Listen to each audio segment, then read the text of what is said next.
How do you draw the feeling of a pose? A really common issue for figure drawing students when it comes to gesture drawing is this idea that the feeling of the pose is just too abstract. I often hear people saying, I'm so frustrated, I don't get this stuff at all, draw what you feel, it's too abstract, how am I supposed to draw the feeling of a pose? Well, in this video, I want to explain exactly what drawing the feeling means and how you can use specific techniques in order to achieve this in your work. And stick to the end of the video because I also want to talk about why this misunderstood aspect of figure drawing is so important to your development as an artist. My name is Siobhan. I share videos about a dynamic and expressive approach to drawing the figure. I help figure drawing students to break through blocks in their drawing and to discover their unique voice. So every week I share tips and techniques, plus I share my own process. If you're interested at all in figure drawing, then definitely subscribe here and stay in touch. I also write about figure drawing every week over on Substack, and I'd love you to join me there. So firstly, what exactly is the feeling of the pose? Well, to be absolutely sure, it's not the individual shapes and forms that make up the figure. That much is certain. Feeling is an abstract, sort of non-physical aspect of the figure. So it makes sense that you wouldn't necessarily try to draw that with conventional techniques like basic shapes and forms. But I'll explain more about that in a minute. Let's talk first about how you can identify and see the feeling of the pose, given that it seems to be so mysterious. The truth is that it isn't. Seeing the feeling in a pose just means taking a moment, looking at the pose very differently than we normally do. I think we're all too used to simply trying to immediately identify anatomical points that we forget to look at the pose as a whole. The moment that you look at the pose, what happens is you see it as a whole. You see the whole entire figure. You don't see bits and pieces or individual parts.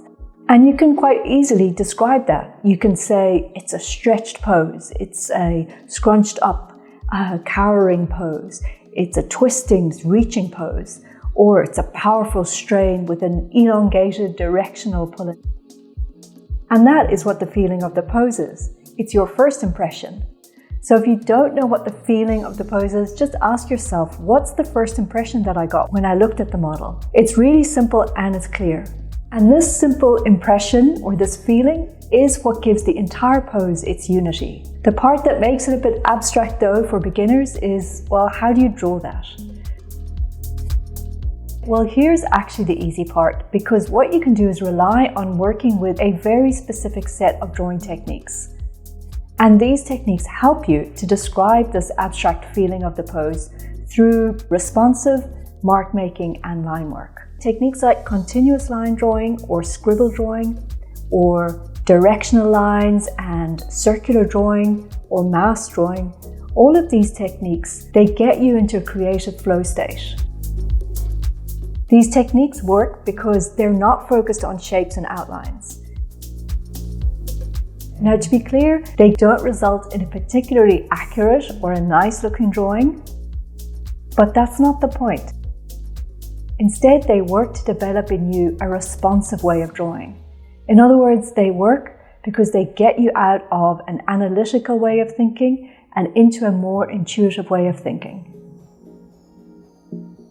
Now, they sound overly simple, scribble drawing or continuous line drawing, but just to be clear, they're simply techniques that get you to a point where you feel comfortable describing things that are abstract or describing areas of the pose where you need certain emphasis, or you want to describe tension or stillness, all of these feeling words.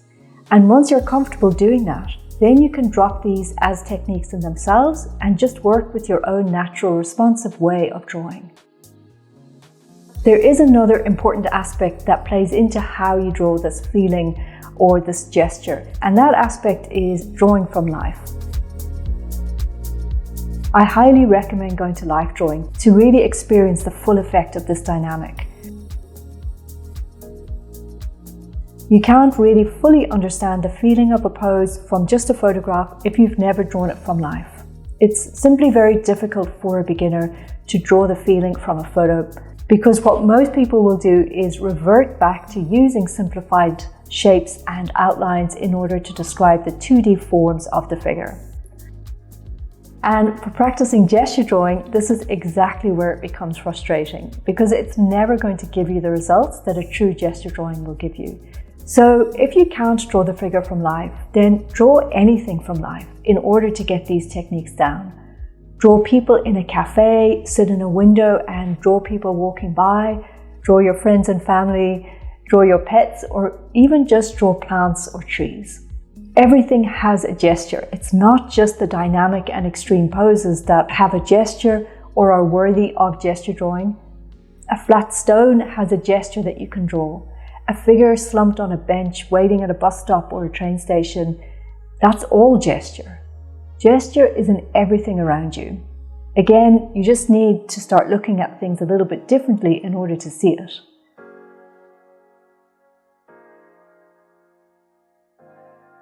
Now let's talk about why. Why would you bother to draw the feeling of the pose or to try to capture the unity of the figure, especially if, like I'm saying, in order to do that, don't draw the figure in a literal sense.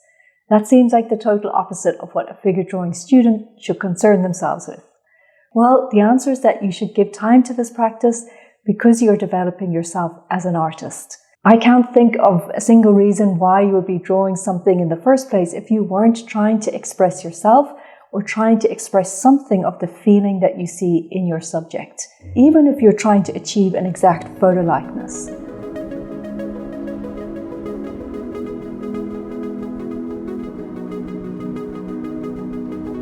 One of the most important and powerful aspects of this practice is that it forces you to use your own marks. You're not using generic shapes and forms in a true gesture drawing, and you'll never be trying to draw like me or like anyone else if you really take this technique on to its fullest extent. You can only draw like yourself because the feeling that you see in the pose is not something that anyone else can see in exactly the same way. And only you can express that. And as simple as this sounds, it forms a foundation for learning to draw that will always deepen and refine naturally as you grow as an artist.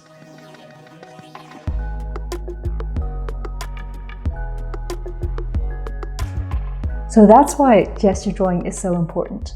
Not because of what the drawing looks like in the end, that's the last thing that you want to achieve. A nice drawing is the absolute last thing that you want to have as a goal, an outcome, or a result from this exercise.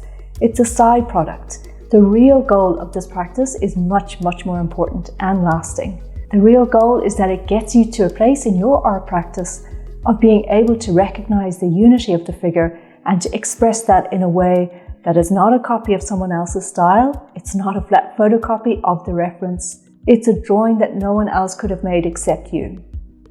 And this is all because gesture develops your artistic response, both in the way that you observe the model and in the marks that you make to draw that feeling.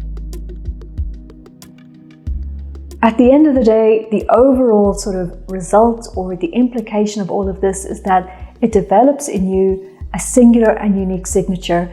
And that signature is what you bring into your longer drawings, into the more finished drawings where you are focusing on accuracy and realism. Your signature will infuse your work with a flavor that others will say is indescribable, but to you, it will just simply be the way that you express the feeling that you see. So I hope this video was helpful, and I hope it gave you a new insight into the power of this very simple practice. And if you have been struggling with gesture drawing, I hope that maybe now you've got a clearer understanding of how to work with this technique in your own drawings. Let me know in the comments if you've got any questions or thoughts on this topic. I'd love to hear from you. I've left a couple of videos here for you to watch next if you want to learn more about how to develop the specific techniques. So give this video a like for me if you've made it this far, and please subscribe so that we can stay in touch. And don't forget to go and join me on Substack, where I write every week about figure drawing. So thank you so much for watching, and I'll see you in the next video.